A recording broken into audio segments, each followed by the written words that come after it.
காவல்துறை அனுமதிக்காது, அந்த பகுதியில் இருக்கிற இதர அரசியல் அமைப்புகள் அதை ஏற்காது, சாதியவாதிகள்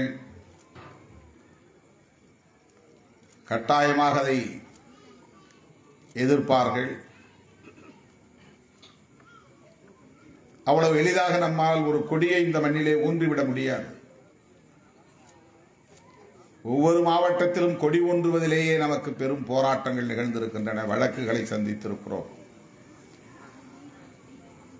சிறைச்சாலைகளுக்கு சென்றிருக்கிறோம். அது இன்றும் தொடர்கிறது.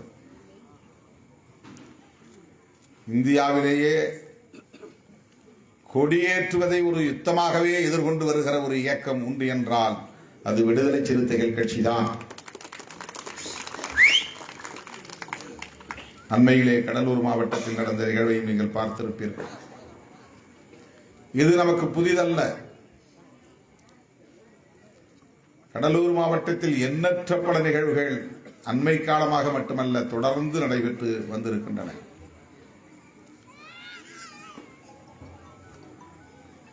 கடலூர் அருகே காரைக்காடு என்று கருதுகிறேன், அந்த ஊரில் 7 முறை கொடிக்கம்பத்தை வெட்டி சாய்த்தார்கள். ஒரு முறை 2 முறை அல்ல.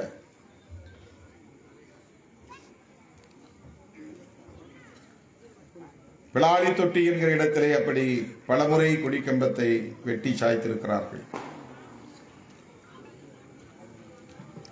முதலில் காவல்துறையே தடுக்கும். காவல்துறையோடு போராடி அதை நாம் ஊன்றிவிட்டால் பிறகு அரசியல் கட்சிகளை சார்ந்தவர்கள் எதிர்ப்பார்கள் அல்லது சாதியவாதிகள் அதை பிடுங்கி எறிவார்கள். அப்படிப்பட்ட காலத்திலே இந்த இயக்கத்தில் தங்களை இணைத்துக் கொண்டு போராளிகளாக களத்திற்கு வந்தவர்கள்தான் நாங்கள் என்று மலைச்சாமி திலீபனையும் இணைத்துக் கொண்டு இங்கே பேசினார். அது மலைச்சாமி திலீபனுக்கு மட்டுமல்ல, இங்கே அமர்ந்திருக்கிற நாடு முழுவதும் இருக்கிற ஒவ்வொரு சிறுத்தைக்கும் அது பொருந்தும், ஒவ்வொரு தோழருக்கும் அது பொருந்தும்.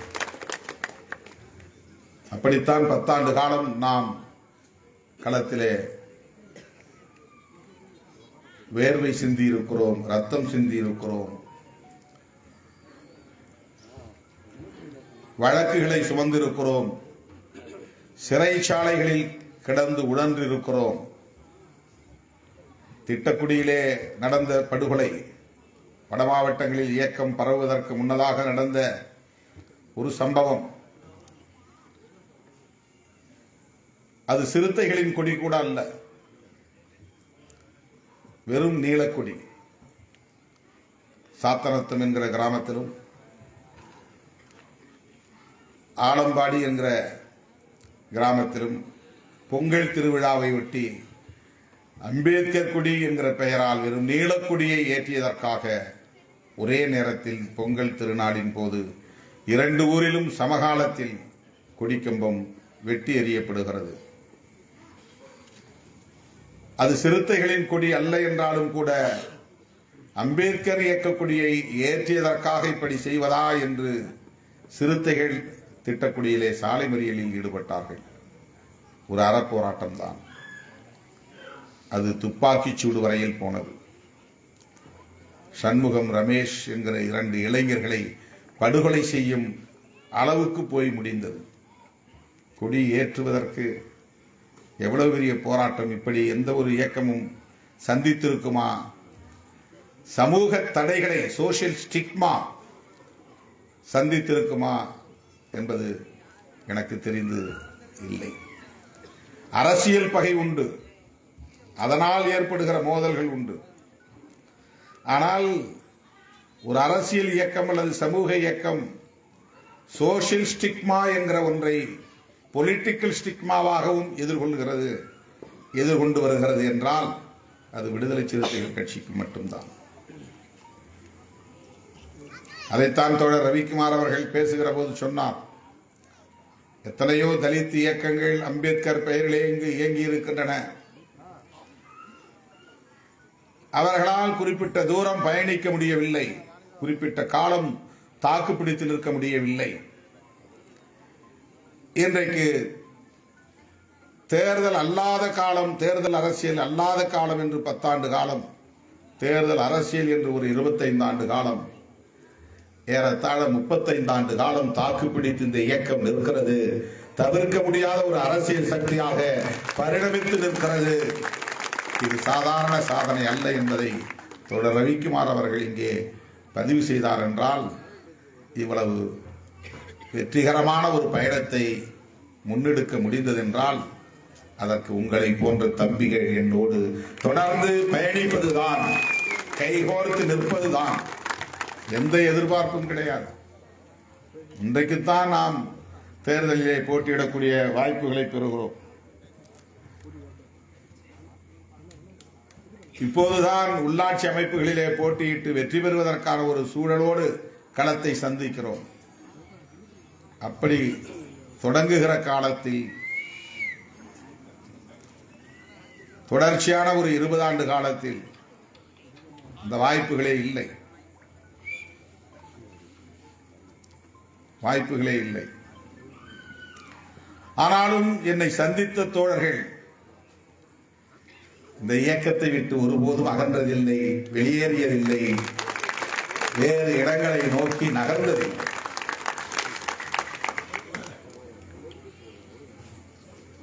மேலோட்டமாக 1-2 பேர் அவர்கள் பயன் கருதி வந்தார்கள், பயன் கருதி போனார்கள். 1-2 என்கிற அடிப்படையில் கட்சிக்கு தேவையற்றவர்கள் என்று கருதி நான் அமைதி காத்த போது அவர்களால் இங்கே நீடிக்க முடியாது என்கிற நிலையிலே வெளியேறி போனார்கள்.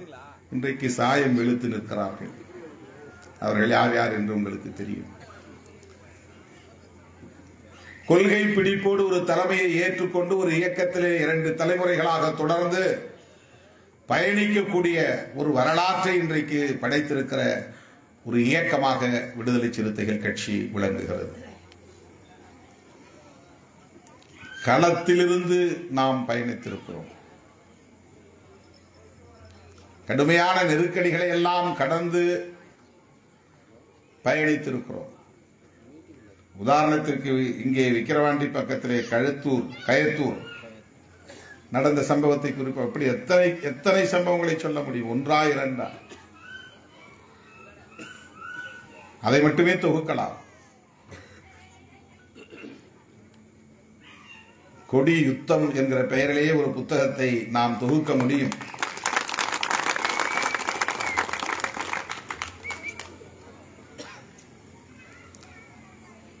ஆக என்ன எண்ணி பார்க்கிறேன் என்று சொன்னால், நான் ஒரு தாலுகா மாவட்டம் என்று சொன்னாலும் அதை ஏற்றுக்கொண்டு, ஒரு யூனியன் தான் ஒரு மாவட்ட செயலாளருக்கு நாம் ஒதுக்குவோம் என்று சொன்னாலும் அதை ஏற்றுக்கொண்டு, எங்களுக்கு இந்த பதவி பெரிதல்ல, உங்களோடு பயணிப்பதுதான் பெரிது, உங்களோடு களத்தில் நிற்பதுதான் பெரிது,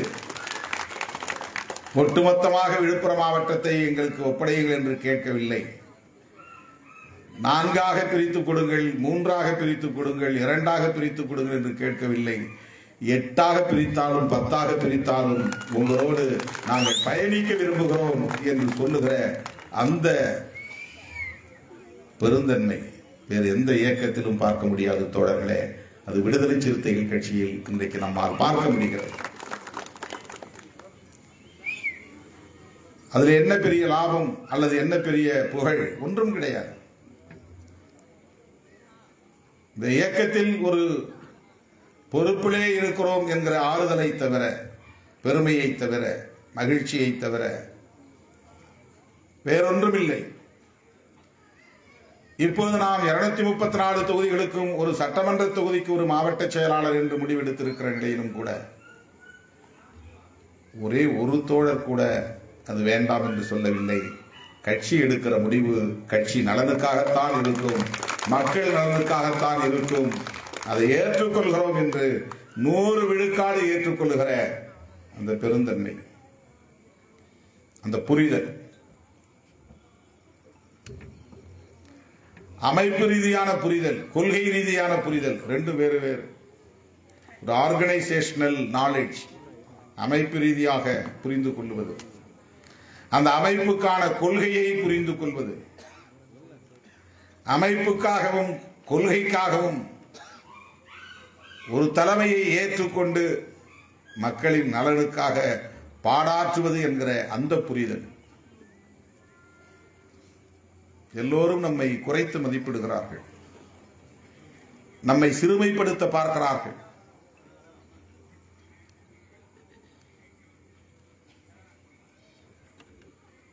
நான் அடிக்கடி சொல்லுவேன், எனக்கு பின்னால் 10 ஆண்டுகளுக்கு பின்னால் ஒருவர் கட்சி தொடங்கினால் கூட பத்திரிகைகளிலும் தொலைக்காட்சிகளிலும் அவர்களை முன்னே சொல்லி என்னை பின்னே சொல்வார்கள், அவர்களின் பெயரை முன்னே போட்டு என் பெயரை கடைசியில் தான் போடுவார்கள்.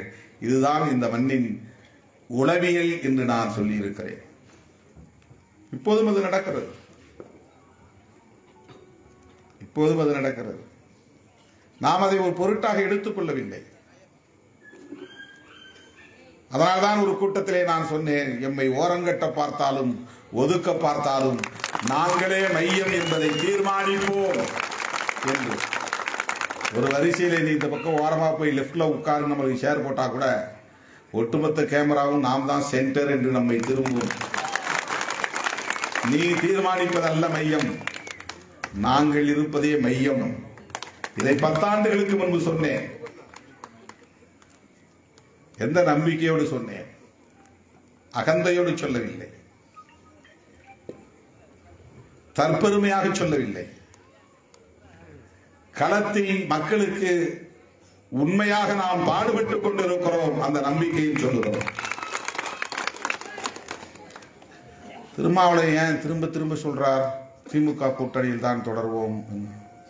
ஏன் நீ திரும்ப திரும்ப கேள்வி கேட்கிற? நானாவா சொல்றேன்?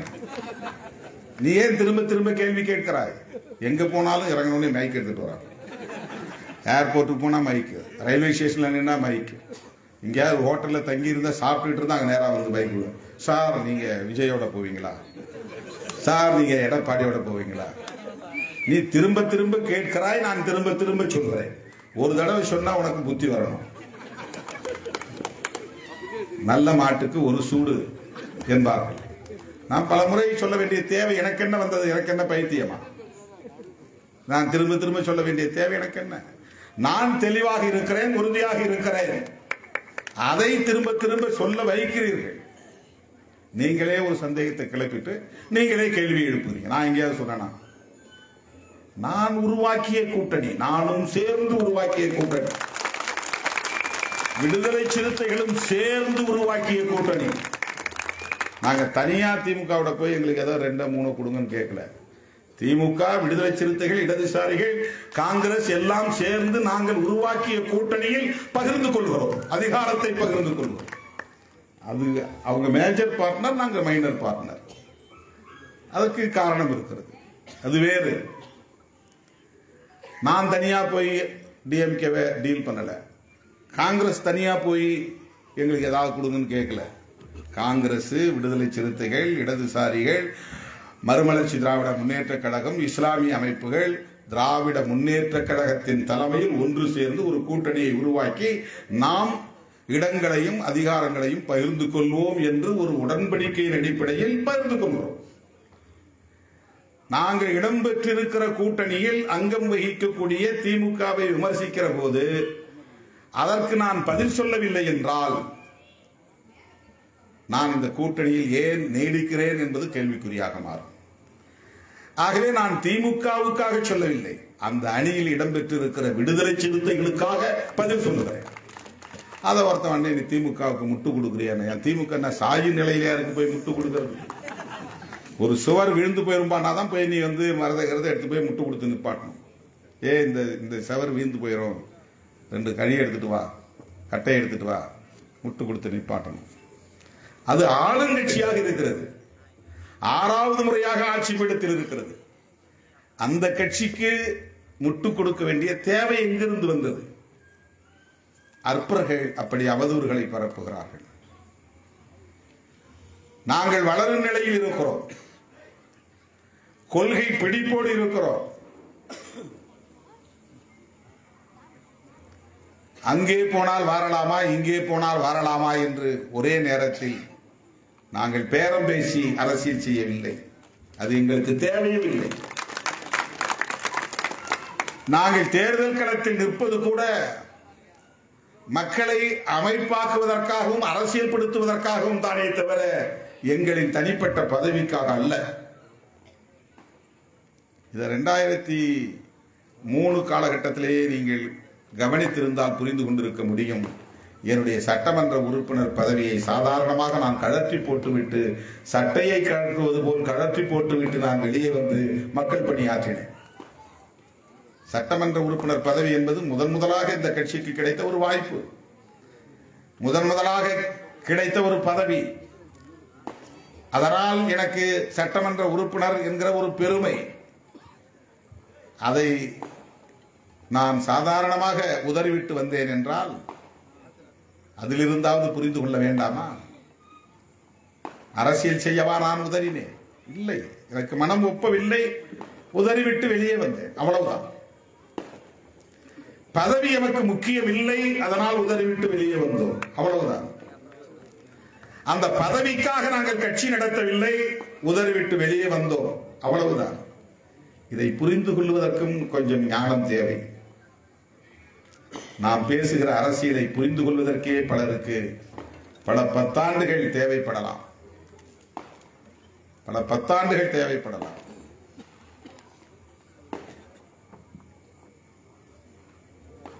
அருமை தோழர்களே, விடுதலை சிறுத்தைகள் கட்சி மதசார்பற்ற முற்போக்கு கூட்டணியை உருவாக்கியதில் ஒரு பங்கு வகிக்கிறது. இந்தியா கூட்டணியை உருவாக்கியதில் அதற்கு ஒரு பங்கு உண்டு. அதனால்தான் வெறுமென அவ்வப்போது கேட்கிற கேள்விகளுக்கு பதில் சொல்லிவிட்டு போவது போல் இல்லாமல் கருப்பு வெள்ளையிலே பிளாக் அண்ட் ஒயிட் என் மீது நம்பிக்கை வைத்திருக்கிற என் உயிரின் உயிரான விடுதலை சிறுத்தைகள் ஆற அமர படிப்பதற்கு ஒரு பேட்டியை ரொம்ப விவரமா சொல்லிட முடியாது, எல்லாத்தையும் சொல்லிட முடியாது. நான் கொடுக்கிற டைம் ரொம்ப கொஞ்சம். அதை ஒரு அறிக்கையாக நேற்று நள்ளிரவு நான் என்னுடைய முகநூலில் பதிவு செய்தேன். ஒருத்தர் கேட்கிறான், நள்ளிரவு நேரத்தில் அறிக்கை போடுற அளவுக்கு உனக்கு என்னப்பான் இருக்குங்கிறான். உன்ன மாதிரி எனக்கு டைம் ஃப்ரீயா இல்லை, நான் என்ன செய்ய? நான் ஒரு நாளும் 10 மணிக்கு படுத்து பழக்கமே இல்லை. 35 வருஷத்துல எங்கள் தோழர்கள் என்னை விடமாட்டார்கள். யாருக்கும் தெரியாம போய் ஒரு காபி சாப்பிடலான்னு நின்னா எவன் தான் சொல்லுவான்னு தெரியாது. அரை மணி நேரத்துல 100 பேர் வந்துடுறான். ஒரு நிகழ்ச்சிக்கு கூட 98 நிகழ்ச்சி உருவாயிரும். அதெல்லாம் முடிச்சுட்டு நான் படுக்கைக்கு போறதுக்கே 2 மணி ஆகுது. அந்த நேரத்துல தான் நான் வந்து எழுத முடியும், பதிவிட முடியும். எப்படி எப்படியெல்லாம் கேள்வி கேட்கிறார்கள் பாருங்கள், என்னென்னவெல்லாம் சந்தேகம் வருகிறது பாருங்கள்.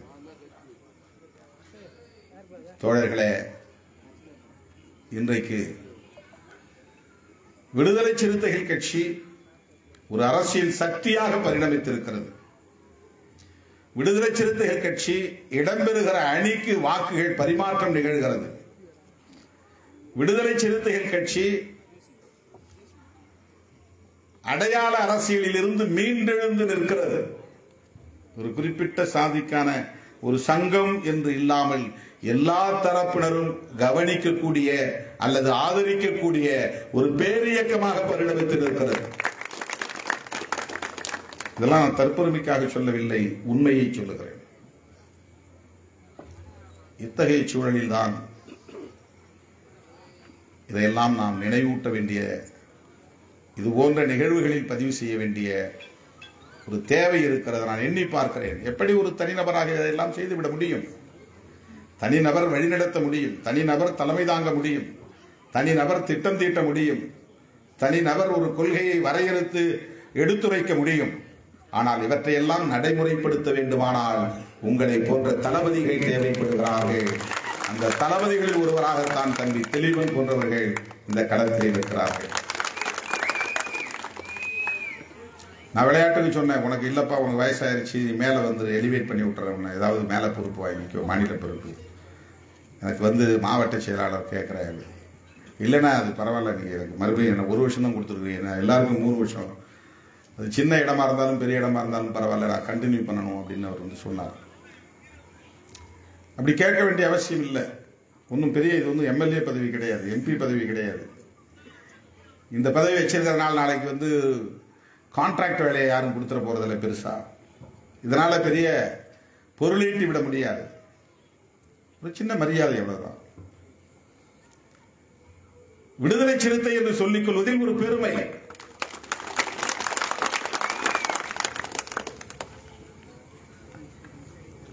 எழுதுறாங்க பத்திரிகையில். அவங்க வந்து அப்படி அந்த அளவுக்கு ரொம்ப புத்திசாலித்தனமா இருக்கிறாங்களாம். விடுதலை சிறுத்தைகள் கட்சியில் வந்து சலசலப்பு, சில பேர் வெளியேற போகிறார்கள். எப்படி அவர்களுக்கு ஒரு எண்ணம் இருக்கிறது பாருங்கள். தோழர் பேசியதால் அதை நான் பேசுகிறேன், இல்லைன்னா அதை நான் பேச போறதில்லை. இப்படியெல்லாம் ஒரு பத்திரிகையில் வந்துச்சுன்னு அதுதான் அவங்க விருப்பம், அதுதான் அவருடைய நோக்கம்.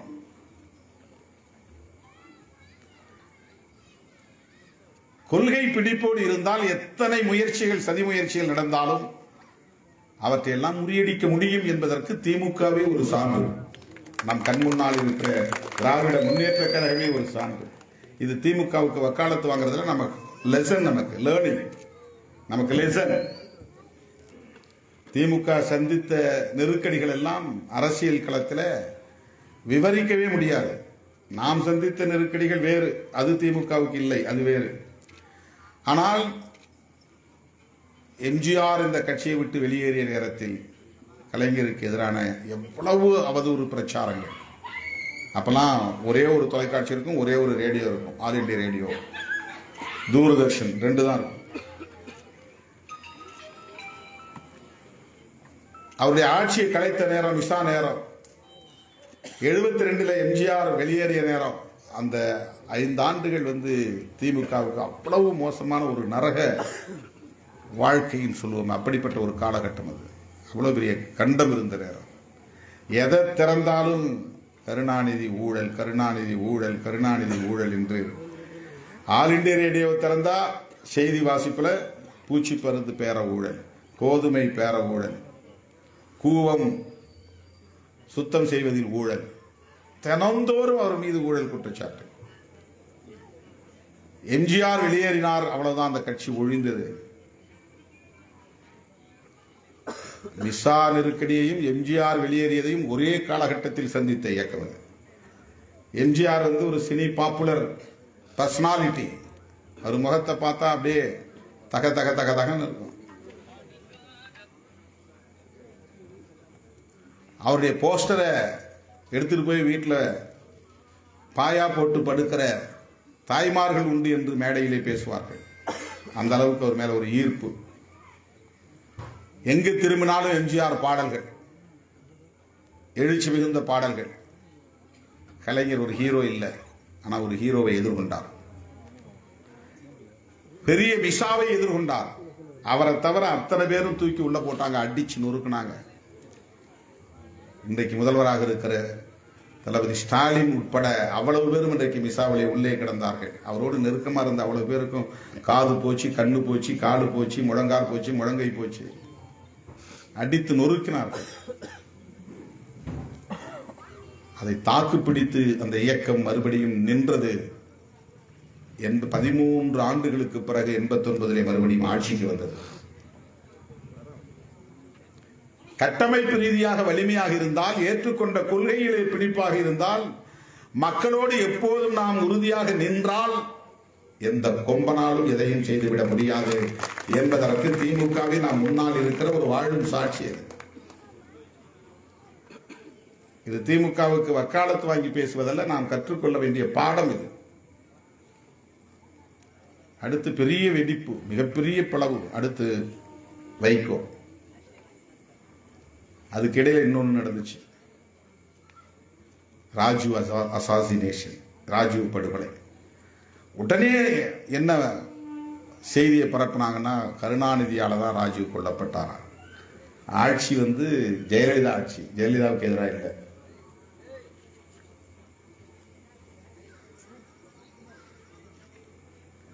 கலைஞர் தான் இந்த சாவுக்கு காரணம். புலிகளை ஊக்கப்படுத்தினார். கவர்னர் ஆட்சி, ஆளுநர் ஆட்சி. எப்போது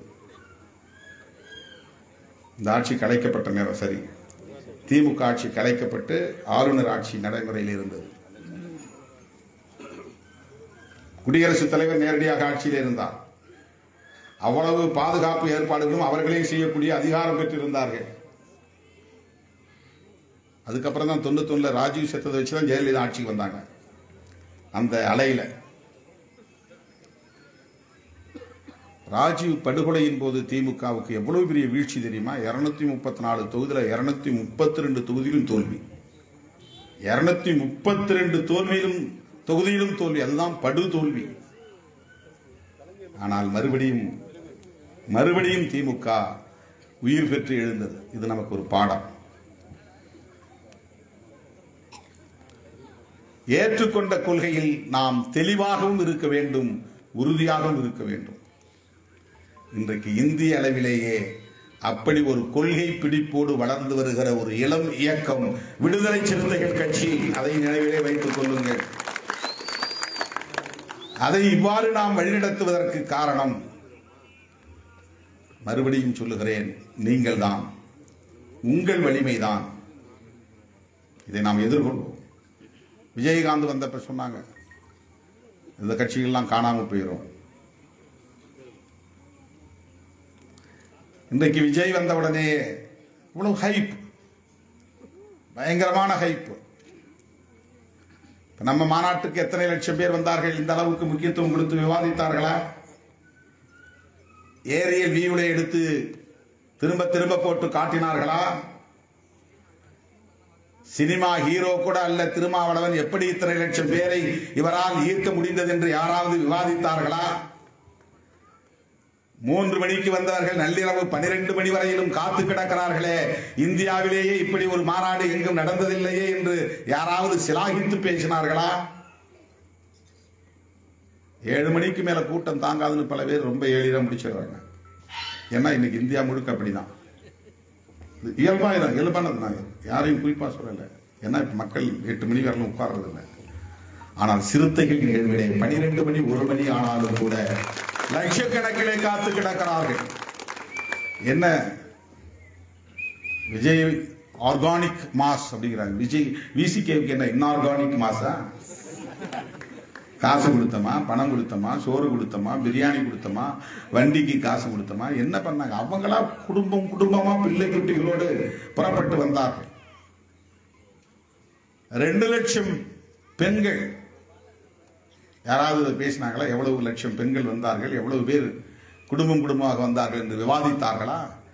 திருமாவளவன் தலைமையில் ஆட்சி அமையும் என்று யாராவது விவாதித்தார்களா? திருமாவளவன் தலைமையில் ஒரு கூட்டணி அமையும் என்று யாராவது சொன்னார்களா? ஏன் இதை சொல்றேன்னா, சொல்லணும்னு ஆசைப்படலை, சொல்ல வேண்டாம். இதுதான் இந்த சமூகம். இப்படித்தான் எல்லாவற்றையும் அவர்கள் மதிப்பீடு செய்வார்கள். அப்படித்தான் நம்மை குறைத்து மதிப்பீடு செய்கிறார்கள். இவங்களை ஆசை காட்டினா வெளியே வந்துருவாங்க. திருமாவளவன் சராசரி அரசியல்வாதி இல்லை என்பதை காலம் சொல்லும். அதை புரிந்து கொள்வதற்கே உங்களுக்கு இன்னும் 10 ஆண்டுகள் தேவைப்படும்.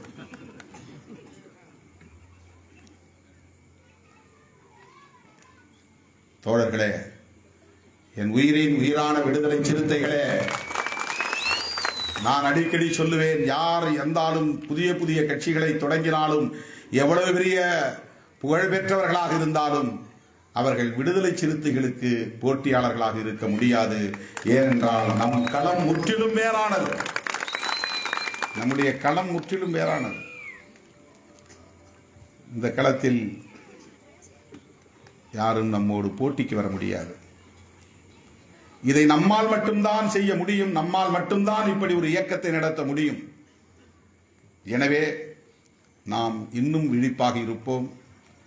சமூக ஊடகங்களில் கவனமாக இருக்க வேண்டும். எதிர்வினை ஆற்றுகிறோம் என்கிற பெயரில் நாம் அவசரப்பட்டு எதையும் செய்துவிடக்கூடாது. இன்றைக்கு நேர்மை தரத்தோடு நம்முடைய தோழர்கள் செய்தாலும் அது தவறு என்று கண்டித்து, கடலூர் மாவட்டத்தில் புவனகிரியில் நடைபெற்ற ஒரு கண்டன ஆர்ப்பாட்டத்தில் செல்வி முருகன் அவர்கள் பேசியதையும் தம்பி செல்லப்பன் அவர்கள் பேசியதையும் கண்டித்து 3 பேரை இன்றைக்கு 3 மாதம் இடைநீக்கம் செய்திருக்கிறோம்.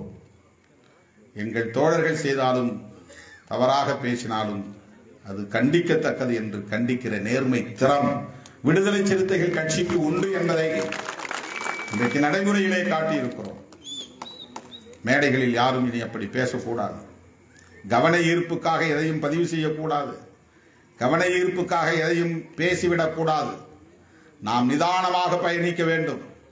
நான் அடிக்கடி சொல்லுவதைப் போல அதிகார பீடத்தை நோக்கி நாம் வேறு நடை போட வேண்டாம்.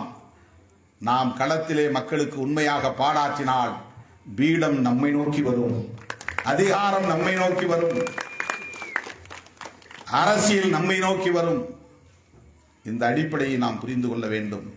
மக்கள் பிரச்சனைகளுக்காக நாம் கட்சியிலே பொறுப்பு இருந்தாலும் இல்லாவிட்டாலும், அதிகாரம் இருந்தாலும் இல்லாவிட்டாலும், புரட்சியாளர் அம்பேத்கர், தந்தை பெரியார், மாமனிதர் மார்க்ஸ் ஆகியோரின் கொள்கை வழி நின்று கைகோர்த்து களமாடுவோம் என்பதை சொல்லி தம்பி திலீபன் அவர்களுக்கும் அவருடைய குடும்பத்தை சார்ந்தவர்களுக்கும் ஆழ்ந்த இரங்கலை தெரிவித்து, மறைந்த அன்னை ராணி அம்மாளுக்கும் ஓவியர் குருபஞ்சராவ் அவர்களுக்கும் தம்பி செல்வச்சீமான் அவர்களுக்கும் ஜெய்வே முத்தழகர் அவர்களுக்கும் லட்சோப லட்சக்கணக்கான விடுதலை சிறுத்தைகளின் சார்பில் எமது செம்மாந்த வீர வணக்கத்தை செலுத்தி விடைபெறுகிறேன். நன்றி, வணக்கம்.